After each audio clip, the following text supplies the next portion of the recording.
चळवळ करता करता जर राजकारण करता आलं तर करायचं, पण आपला पिंड हा विद्रोहाचा आहे, भांडण्याचा आहे, लढण्याचा आहे, हे आपण लक्षात ठेवलं पाहिजे.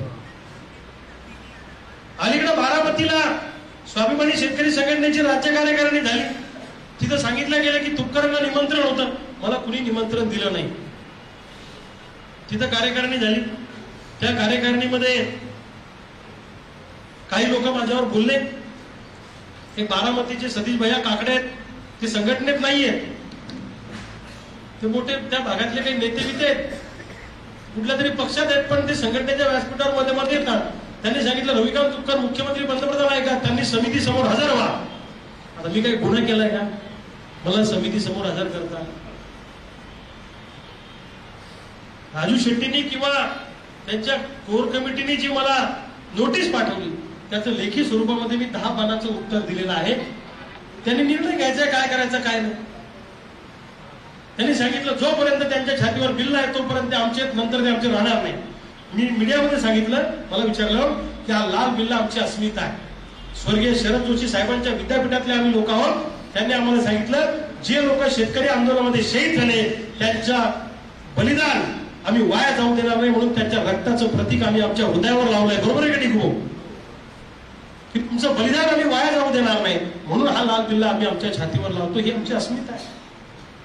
पाशा पटेल साहेब भाजपमध्ये गेले, पण अनेक वर्ष शेतकरी संघटनेचा बिल्ला लावत होते.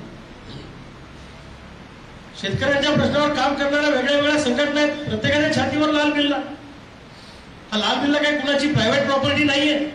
ही संघटना वाढवण्यासाठी, चळवळ वाढवण्यासाठी तुमच्या माझ्यासारख्या हजारो कार्यकर्त्यांनी घरदार उद्ध्वस्त केले. त्यामुळे या चळवळीवर आपला सगळ्यांचा अधिकार आहे, सारखा अधिकार.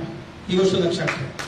त्यामुळे कोण जर काही आरोप उठलं सुटलं की रविकांत तुपकर यांना हजर व्हा, पुण्याच्या कार्यकारिणी समोर हजर व्हा. हजर व्हा म्हणजे मी काय बलात्कार केला का, कमी काय दरोडा टाकला? हजर व्हा म्हणजे काय? ज्यांनी चळवळीमध्ये काही योगदान दिलं असेल त्याच्या समोर, सिनियर माणसासमोर हजर व्हायला काही अडचण नाही. पण ज्याच्या आगावर एकही पोलीस केस नाही, म्हणजे शनिवार रविवारच्या सुट्टीत काम करते, त्यांच्या समोर मी हजर होऊ का? ठीक आहे, हजर होण्याला मला काही नाही, मी फार नम्र माणूस आहे. पण मी माझं पत्र तुम्हाला पाठवलेलं आहे, माझ्या पत्राचं उत्तर तुमच्याकडून येणं मला अपेक्षित आहे. आणि तुम्हाला काय कारवाई करायची तुम्ही खुशाल करा. सर्वसामान्य जनतेला घेऊन ही लढाई मी लढणार आहे. मला कुणी थांबवण्याचा प्रयत्न केला तर मी थांबणाऱ्याचा माणूस नाही.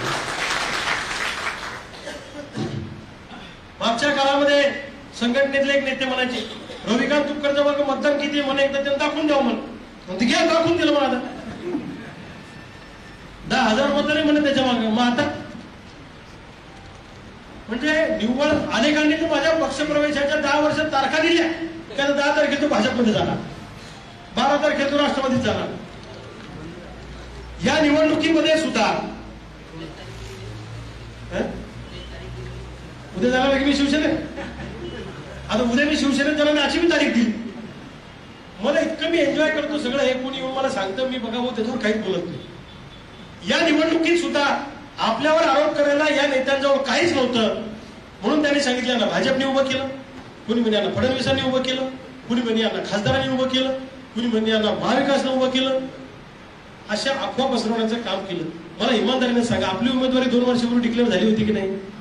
झाली होती की नाही? मग तेव्हा यांच्या उमेदवारी डिक्लेअर झाल्या होत्या का? मग आपल्याला यांनी उभं केलं असं कसं म्हणता येईल? अरे तुमचे उमेदवारच फायनल नाही तेव्हा आमचा लढायचा निर्णय झाला. आणि इमानदारीने सांगा, यावेळेस जर आपण लढलो नसतो तर लोकांचा आपल्याला विश्वास राहिला असता का?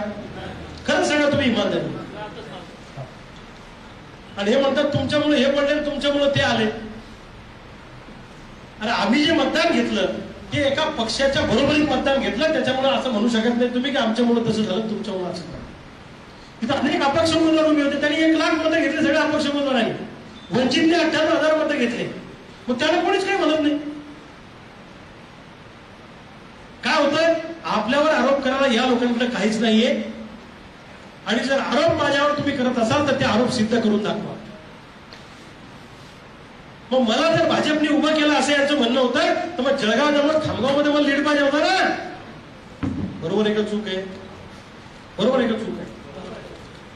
तिथं तर प्रतापराव जाधवांना लीड आहे. म्हणजे लोकांमध्ये संभ्रम पसरवायचा, खोटनाट्या बातम्या पसरवायच्या, भूलभुलैया करायचा. तुम्ही 22 वर्षापासून मला ओळखता. तुमच्याशी बोलताना, तुमच्याशी व्यापार व्यवहार करताना, तुमच्याशी डायलॉग करताना, तुमच्याशी संबंध ठेवताना एक वाक्य मी तुमच्याशी 22 वर्षात खोटं बोललो असं एखाद्याने उठून सांगा. बोललो कधी? आणि तुम्ही काय समजत नाही का तुम्हाला? अरे मी जर खोटांना वागलो असतो तर तुम्ही 10 दिवस माझ्यासोबत राहिले नसते. 22 वर्ष झाले लोक माझ्यासोबत टिकून आहेत. याचा अर्थ मी कुठेतरी इमानदारीनं वागलो असेल का नाही? आणि तुम्ही सगळे हुशार आहे. अनेक नेत्यांबरोबर अनेकांनी काम केलं, 2-5 वर्षात साथ सोडली. माझ्या बरोबर 22 वर्षापासून लोक टिकून आहेत, कारण मी इमानदारीनं लोकांसोबत राहिलो, म्हणून हे माझ्या वाट्याला आलं.